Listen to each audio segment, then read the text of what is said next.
Stop breathing so hard. Okay, we've got some nice sticky mud here.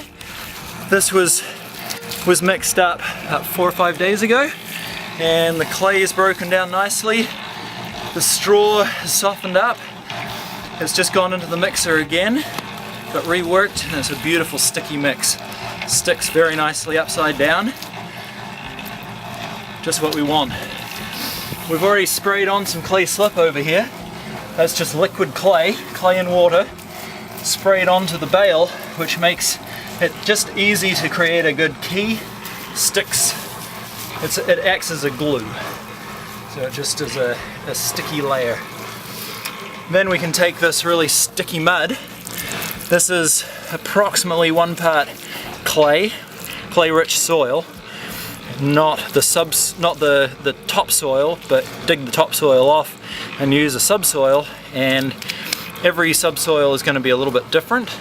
So we refer to it as clay, but it's not necessarily straight clay. This is actually a very silty clay that we've got here. So because it's quite a silty clay, there's some sawdust added to it, which helps. It's 1 part clay, 1 part straw, and 1 part sand of some description, and then about half a part of sawdust in this particular mix. We just work this into the bale by hand. This is a key coat. We're just trying to get the wall stabilized, the surface of the bale, and that becomes a very nice surface to add on to. I'll just work a little more area. So this, you can go around the whole house just creating this layer, or you can work it in to there. We haven't really built up on the wall at all. It's just put mud into the bale. Then once you've got this nice key coat, you can quite literally slap the mud on. It's very fast at this point to build the wall up.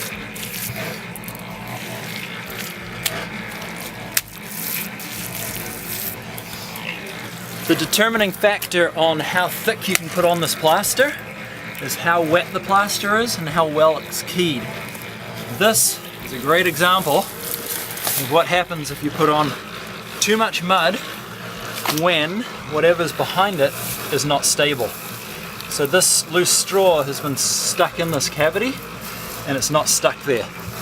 So what we need to do is actually work straw and plaster into this cavity to create a stable substrate. Preferably, the bale work would not have created this sort of a cavity. This is bale work that is not picture perfect.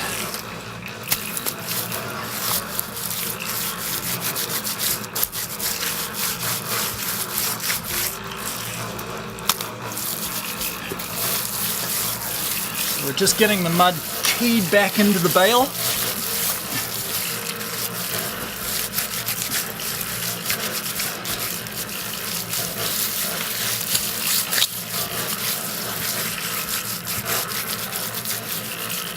We're getting something that's I can't pull out of the wall anymore.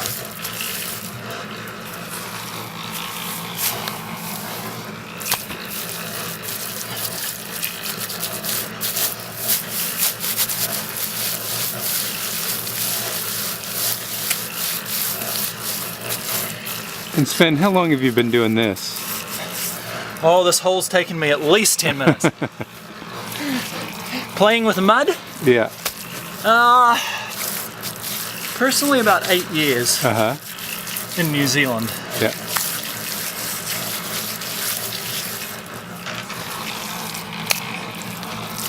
We've been teaching workshops on it for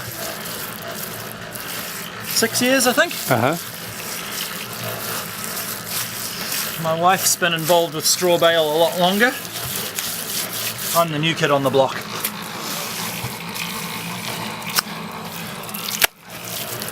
So you can see things are getting a little bit soft here. So if this plaster was a drier mix, I could keep coming out. But because it is a fairly damp mix, just let it sit. Yep. Wait for that to set up a bit, the moisture to get drawn out of it, and then we can carry on out.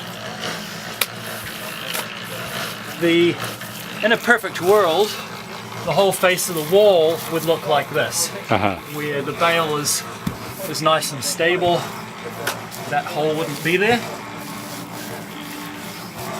That's just created by these bales are laid flat, and then the structure is here, so the bales had to be notched around the structure, and when this bale was chainsawed, it was a little bit rough, which created this hole.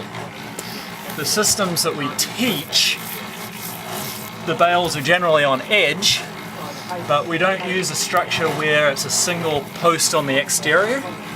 We have a post inside and outside, and the bales run up to this, so you don't get these cavities. It's a much easier system to detail than this. Sometimes it's good to have challenges.